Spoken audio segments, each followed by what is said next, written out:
We are inside the basement of the Polytechnic, and I am admiring the bone shadows that your heel bone makes in the sunlight inside the palms of my hand in my mind.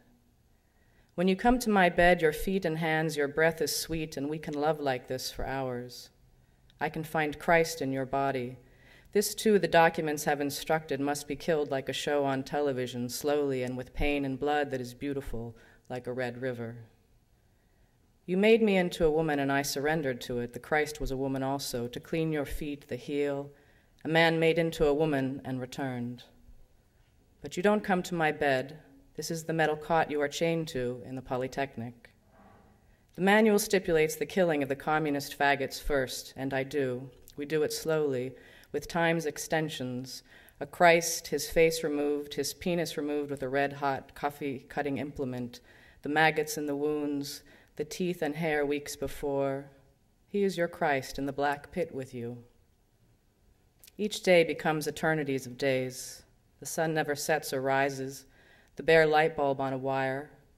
And while I hold you on the examining table, the metal cot, and I burn you 117 times with my cigarettes, while the other guards have gone out for a meal, beef steaks, tortilla, potato, red wines, then I will ask for your forgiveness.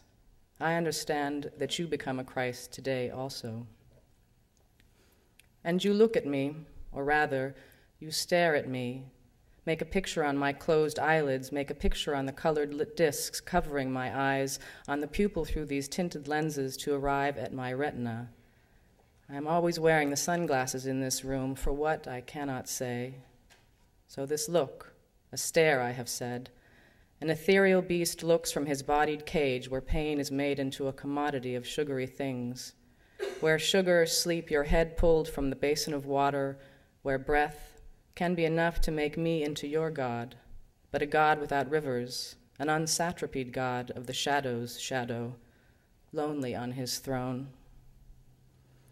I whisper into your ear hole, the ears removed an hour ago, making you look more and more the simian whore. I whisper into the hole, a beautiful whirl still visible beneath the cracks, blood, bones. Is it possible for me also to be saved? You begin retching.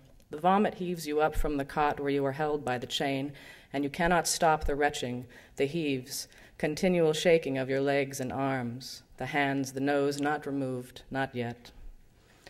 And I, for some reason, take the bottle of wine which I have been drinking, and against all of the rules in my manual, begin to toss it down your throat as you begin crying now, uncontrollably, like a child will do it, crying but not speaking to me, a prelingual child. You remind me of my black self, an hysterical flight of the sorrowful form, tears and your mouth agape like a bird's, as I pour the wine into your mouth, and you sputtering and spitting and want more of it, and we drink the rest of the bottle together, you and I, the unsainted God, your agapet, the sobbing girl.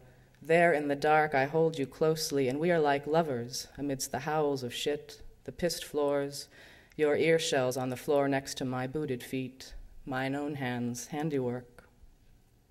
After work I will try to have these specimens saved, and to this end I go to a taxidermist shop in the capital, but the man puts on a look of horror when I pull the ear shells from my jacket, wrapped carefully in cloth, and he refuses to do it, to preserve them for me, and my 9mm also makes a look of horror when he sees it, and I return for him later that week and unmake his look, so that I will never do it again. Your ear shells forgotten, a rodent feast perhaps, diptera delight, in the trash bin of the Polytechnic, where I toss them of history. Days later, I am convinced I see one hand, the left, right, carried off by a small rat, his dinner, and so I investigate the rat shits for days afterwards, seeking the traces of your body in the shits of the animals. Is this not some form of transcendence, my darling? But of a lower variety, certainly, a downward rising, the maggots themselves small white gods, like an animal mob. You did not, of course, answer my question with the language that we used between us. You vomited. You stared into or at the lenses I wore to cover my pupils that keep some things in and other things out, but ineffectual plastic screens. Ah, Marta, was it not possible to make love in that place? I could have saved you, a piece of you, and I do make an essay, and I listened and I obeyed. I had hoped to carry your earshell with me into eternity, a preservation piece for the peace of our species. I read the manual from beginning to end, a manual for the masters and the slaves. And the master hates the slave who refuses him her soul. Yes, he owns the form, the ears and face and sad and lonely wrists, but not the ineffable. We would like your spirit. It is what we seek in these dark pits of the capital. What else could be accomplished or desired?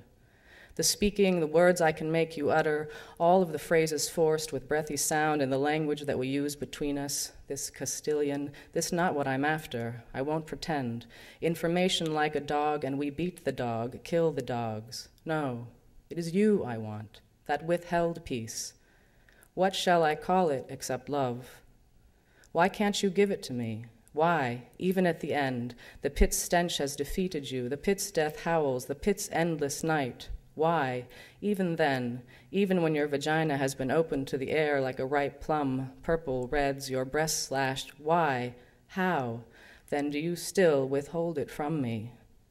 I am only a man, after all, and I cannot live without it, a schooled boy of these Americas. Thank you.